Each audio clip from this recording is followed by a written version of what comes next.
Bonjour et bienvenue sur ma chaîne. Je suis Diobéni Zimaga, agronome de formation.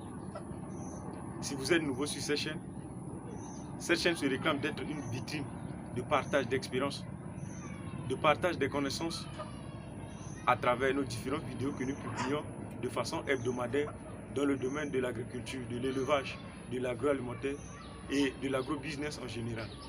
Si l'agropastorat vous intéresse, le business à travers l'agriculture, l'élevage vous intéresse, sachez que vous êtes au bon endroit.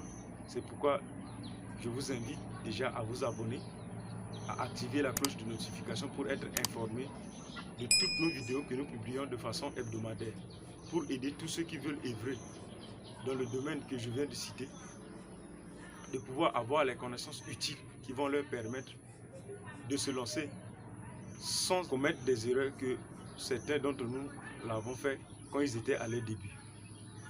Dans cette vidéo, nous allons voir aujourd'hui comment alimenter ces lapins. Nous sommes dans la logique de notre thème sur comment débuter l'élevage de lapins. Mais avant d'entamer le sujet en profondeur, suivons le générique.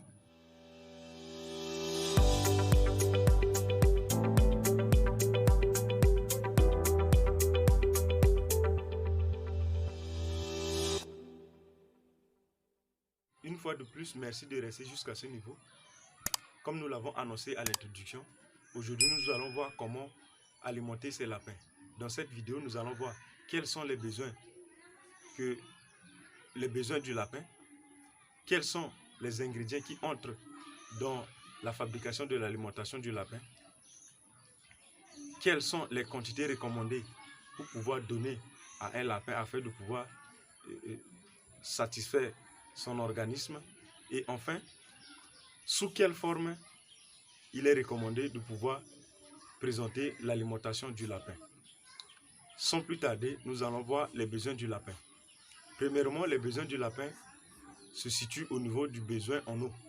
Vous devez savoir que dans tout élevage, l'eau est très importante parce que l'eau permet à l'animal de pouvoir boire l'eau et de se maintenir en bonne santé, de supporter la chaleur. Pour le lapin, il est très capital de pouvoir donner de l'eau propre, de l'eau qui ne contient pas des microbes. Il est très important de pouvoir donner l'eau du puits, du marigot, de la fontaine. Mais cette eau doit être d'une qualité propre. Parce que lorsque l'eau n'est pas propre et que même s'il y est disponible dans la cage du lapin, le lapin ne peut pas boire. Donc il est très important pour vous de pouvoir donner cette eau de façon propre et disponible à tout moment pour pouvoir aider les lapins à se maintenir. Vous devez savoir que cette eau est très importante dans la cage d'une femelle qui allaite, parce que cela va permettre à cette femelle de pouvoir avoir plus de quantité du lait pour pouvoir alimenter ses lapéraux. Les quantités recommandées pour chaque animal se présentent lorsque l'animal est à son différents stades de vie. Lorsque l'animal, la lapine, est avec ses petits, la lapine peut consommer entre 1 à 1,5 litres d'eau.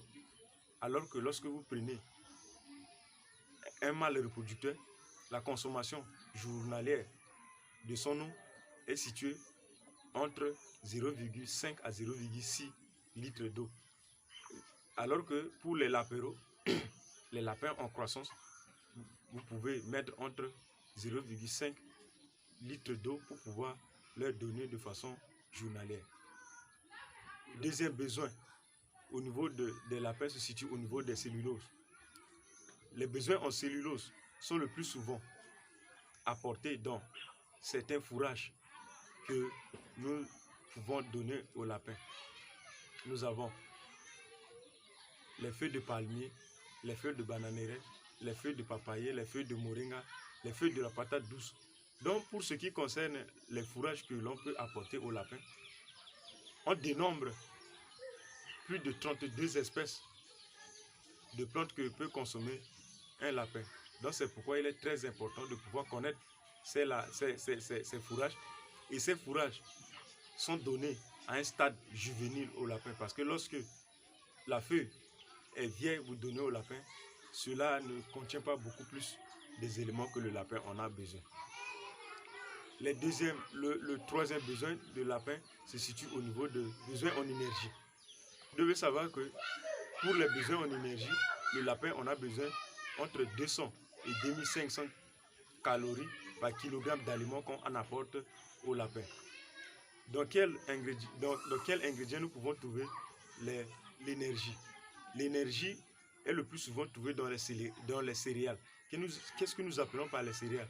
Les céréales, ce sont le maïs, le mil, le sorgho, le riz. C'est dans ces ingrédients que sont constitués l'énergie qui permet au lapin d'avoir une certaine force pour pouvoir se maintenir. L'autre besoin pour le lapin, ce sont les besoins en protéines. La proportion protéinique recommandée dans l'alimentation du lapin se situe à 17%. Donc vous devez savoir que pour le lapin, lorsque vous fabriquez l'alimentation, sur 100 kg d'aliments que vous allez fabriquer, la proportion de la protéine est située à 17%. Donc, dépasser ce pourcentage, vous risquez de créer un autre problème chez le lapin. Donc, il est recommandé de pouvoir maintenir la quantité de protéines dans l'alimentation du lapin à 17%. Les protéines peuvent être trouvées dans les ingrédients comme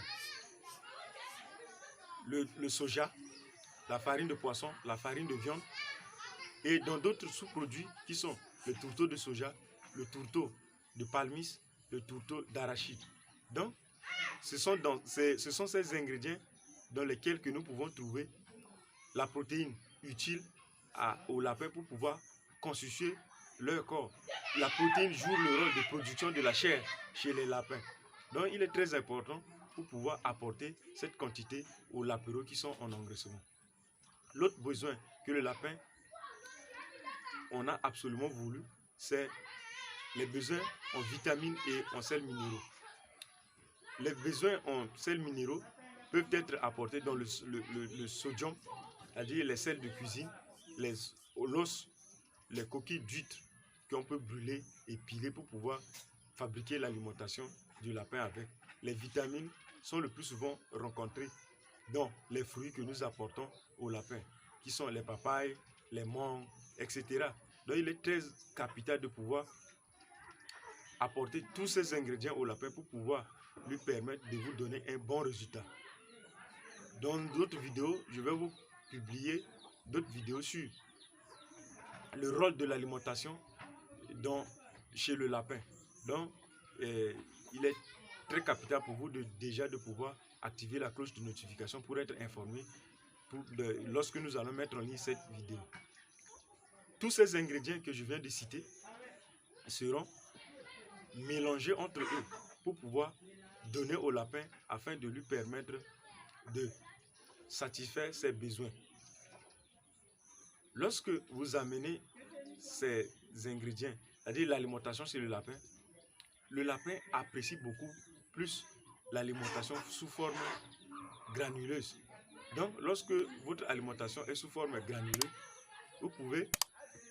le lapin va vraiment consommer et cela va lui donner un bon résultat.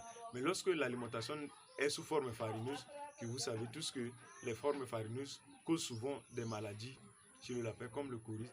En ce qui concerne la quantité journalière que peut consommer les lapins au niveau de leur alimentation, nous avons, lorsque la lapine est reproductrice, c'est-à-dire lorsqu'elle est en grossesse ou lorsqu'elle a mis bas, qu'elle se trouve avec ses petits, la quantité recommandée pour cette lapine est de l'ordre de 150 à 300 grammes par jour. Donc, même si vous apportez l'alimentation plus, c'est la quantité que peut consommer une lapine. Et c'est pourquoi il est préférable de pouvoir mesurer cette quantité pour donner au lapin. Parce que lorsque l'alimentation est plus dans le mangeoire, l'animal, à force d'être rassasié, il peut commencer à gaspiller le reste. Pour un mâle reproducteur, la quantité recommandée journalièrement pour lui donner est de l'ordre de 120 à 150 grammes. Alors que lorsque nous arrivons chez les lapins en engraissement, ils ont besoin de 100 grammes d'aliments par jour. Mais lorsqu'ils évoluent, vous devez augmenter au fur et à mesure leur aliment pour pouvoir leur permettre de donner un bon résultat. Mais votre élevage, votre ferme ne doit jamais manquer de l'aliment. Parce que c'est cette alimentation, c'est cet aliment qui va permettre au lapin de vous donner un bon résultat. Comme je l'avais dit à mi-chemin, je vous ferai une vidéo dans laquelle je vais vous montrer l'importance de l'alimentation chez le lapin. Merci une fois de plus de rester jusqu'à ce niveau. Pour nous encourager dans tout ce que nous faisons, nous vous invitons à vous abonner, à activer la cloche de notification pour ne rien manquer de nos prochaines vidéos. Mais laissez-nous un gros pouce bleu pour nous prouver que ce que nous faisons, vous trouvez de la valeur dedans. Partagez pour pouvoir permettre à ceux qui en ont besoin d'être informés. Et si possible, vous pouvez aussi en parler de cette chaîne à vos amis et à vos connaissances pour qu'ils puissent bénéficier des connaissances que nous partageons de façon gratuite. On se retrouve dans la prochaine vidéo. Ciao!